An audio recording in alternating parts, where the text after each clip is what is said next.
എല്ലാവർക്കും ലച്ചൂസ് കുക്കിംഗ് ലാബിലേക്ക് സ്വാഗതം. ഇന്ന് നമുക്ക് വളരെ എളുപ്പത്തിൽ വീട്ടിൽ തന്നെ പനീർ തയ്യാറാക്കിയെടുക്കുന്നത് എങ്ങനെയാണെന്ന് നോക്കാം. ഒരു വലിയ പാത്രത്തിൽ 6 കപ്പ് പാലൊഴിച്ച് കൊടുത്തിട്ടുണ്ട്.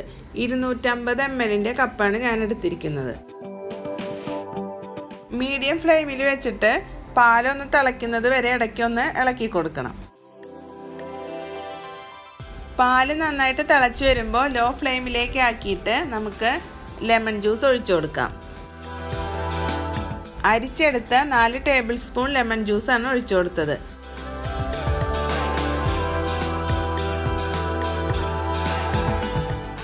നമ്മുടെ പാലിപ്പോൾ നന്നായിട്ട് പിരിഞ്ഞു തുടങ്ങിയിട്ടുണ്ട്. വെള്ളമൊക്കെ സെപ്പറേറ്റ് ആവുന്നത് വരെ നമുക്കൊന്ന് ഇളക്കി കൊടുക്കാം.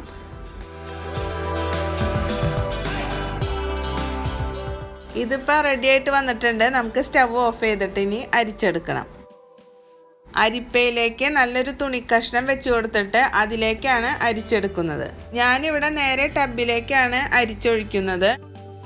ഒരു വലിയ പാത്രം എടുത്തിട്ട് അതിലേക്ക് അരിച്ചൊഴിച്ചാലും മതി കേട്ടോ. ഇനി ഇതിലേക്ക് കുറച്ച് തണുത്ത വെള്ളം ഒഴിച്ചിട്ടൊന്ന് ഇളക്കി കൊടുക്കാം.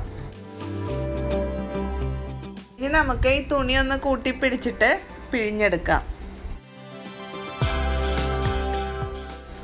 ബാക്കിയുള്ള വെള്ളം പനീറിൽ നിന്ന് മാറ്റാനായിട്ട് നമുക്കൊരു എളുപ്പ വഴിയുണ്ട്. അതിന് വേണ്ടിയിട്ട് ഞാനിവിടെ ഒരു സേവനാഴിയാണ് എടുത്തിരിക്കുന്നത്. തുണിയിലിരിക്കുന്ന പനീർ അതുപോലെ തന്നെ നമുക്ക് ഇതിലേക്ക് ഇറക്കി വെച്ച് കൊടുക്കണം. നൂലപ്പൊക്കെ ഉണ്ടാക്കുമ്പോൾ ചില സേവനാഴിയിൽ തിരിച്ചു കൊടുക്കുമ്പോൾ കുറച്ച് മാവ് മുകളിലേക്ക് കയറി വരാറുണ്ട്. പനീർ അതുപോലെ കയറി വരാതിരിക്കാൻ വേണ്ടിയിട്ടാണ് നമ്മൾ തുണിയോടുകൂടി വെക്കുന്നത്. തുണിയുടെ ബാലൻസ് ഉള്ള ഭാഗം മുകളിൽ വരുന്ന വിധത്തിൽ വെച്ചാൽ മതി. ഇതിപ്പോൾ ഇതിൽ നന്നായിട്ട് ഇറക്കി വെച്ചിട്ടുണ്ട്. ഇനി നമുക്കിത് അടച്ചിട്ട് തിരിച്ചു കൊടുക്കാം. ബാക്കിയുള്ള വെള്ളം നമ്മളിങ്ങനെ തിരിക്കുമ്പോൾ ഇതിൽ കൂടെ താഴേക്ക് പോന്നോളൂ.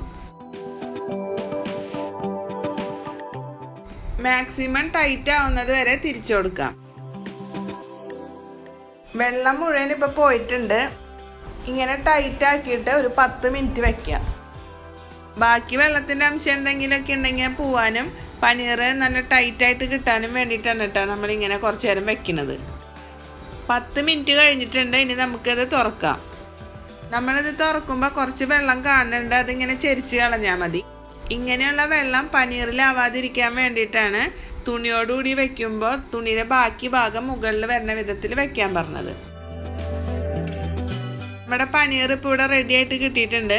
ഇനി നമുക്കിത് കട്ട് ചെയ്തെടുക്കാം. ഞാനിതിവിടെ വട്ടത്തിൽ 4 പീസായിട്ട് മുറിച്ചിട്ടുണ്ട്. ഇനി നമുക്കിത് ക്യൂബ്സായിട്ട് കട്ട് ചെയ്തെടുക്കാം. ഈ രീതിയിൽ പനീർ ഉണ്ടാക്കാൻ വളരെ എളുപ്പമല്ലേ? സേവനാഴി കയ്യിലില്ലാത്തവർ തുണിയിലിരിക്കുന്ന പനീറിൻ്റെ മുകളിലേക്ക് വെയിറ്റുള്ള എന്തെങ്കിലും സാധനം വെച്ച് കൊടുക്കുക. ഒരു 20 മിനിറ്റ് കഴിയുമ്പോൾ പനീർ റെഡിയായി കിട്ടും. നല്ല സോഫ്റ്റ് ആയിട്ടുള്ള പനീറാണ് നമുക്ക് കിട്ടിയിരിക്കുന്നത്.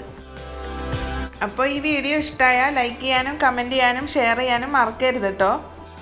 ഈ ചാനൽ നിങ്ങൾ ആദ്യമായിട്ടാണ് കാണണമെന്നുണ്ടെങ്കിൽ ഒന്ന് സബ്സ്ക്രൈബ് ചെയ്തേക്കണേ. അടുത്ത റെസിപ്പിയുമായി വീണ്ടും കാണുന്നത് വരെ നന്ദി, നമസ്കാരം.